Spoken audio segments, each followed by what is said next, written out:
针对2013年曝光的美国监听盟友的丑闻，丹麦媒体日前又爆料称，美国国家安全局实际上是利用与丹麦情报部门的合作关系，长期对包括德国总理默克尔等在内的欧洲政府高官进行监视。而就在同一天，今日俄罗斯援引最早曝光此事的美国中情局前雇员斯诺登的说法称，美国总统拜登对此事十分了解。丑闻此时曝光，对于拜登6月的欧洲之行将产生多大的影响？美国又是如何实现窃听全世界的？来看报道。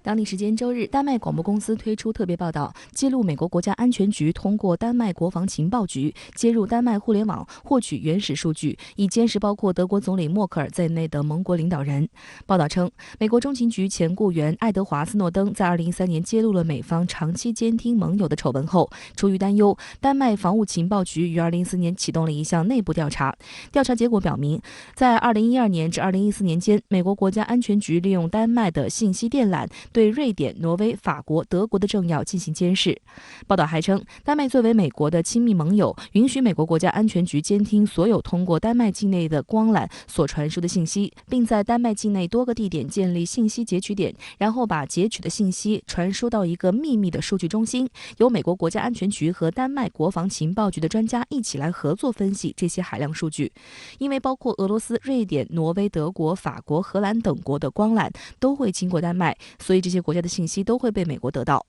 消息被曝光后，瑞典、挪威防长要求丹麦及美方提供相关事件的全部信息，并将严肃处理。目前，美国国家安全局对此事拒绝评论，丹麦国防情报局发言人也没有就此表态。这对欧洲内部的这个团结是会造成比较大的影响。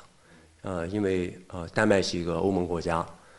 它配合美国对欧盟国家、其他的欧盟国家进行情报监听，那实际上其他国家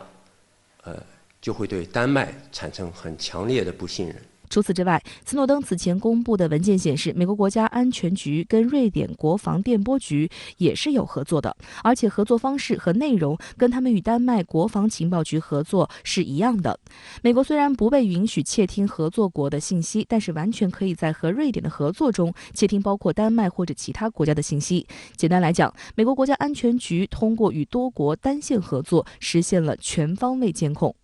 有分析指出，此次曝光不止再次坐实了美国监视盟友这个事实，更为重要的是还增加了拜登也知情的新料。2012年至2014年期间，拜登担任美国副总统，斯诺登也第一时间通过社交平台转发了德国之声的相关报道，并转发称，拜登已经为其不久后的欧洲之行准备好回答这个问题。拜登将参与6月14号在布鲁塞尔举行的北约峰会，外界预计监听事件将为拜登此次欧洲行添堵。当年他的在担任副总统期间，美国总统曾经保证不会再做这样的事情。如果最终被证实的话，对美国和欧盟这两个政治实体之间的关系还是会造成一定的损害。虽然拜登个人可以说他不负担这样的责任。中国外交部发言人汪文斌周一对事件回应表示，事实一再证明，美国是公认的全球头号黑客帝国和窃密大户，其窃密对象不仅包括竞争对手，也包括美国自身的盟友，称得上是大规模无差别窃听窃密的惯犯高手。具有讽刺意味的是，这样一个窃密大户，居然打着清洁网络的旗号，要声称维护网络安全。这充分暴露了美国维护网络安全是假，打压竞争对手是真，维护盟友安全是假，维护自身霸权是真。我们呼吁国际社会共同揭露和抵制美国的网络霸凌行径，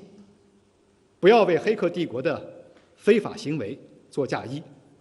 近期，美国新闻周刊还披露了一项为期2年的研究报告。报告指出，美国五角大楼在最近10年里组建了一支庞大的秘密军队，具体人数未知，但至少有6万人，过半人员有特种部队背景。项目涉及130余个私人组织以及数十个极为隐秘的政府组织。报道称，这些人一般都会隐藏其真实身份，隐匿在私营公司或咨询公司中。新闻周刊的报道还特别强调，美国秘密军队中最新组组建且发展最快的小组是所谓的网络战士，他们用假身份活跃在世界各大社交媒体上，寻找重要目标，搜集情报，甚至直接参与各种阴谋活动来影响和操纵社交媒体。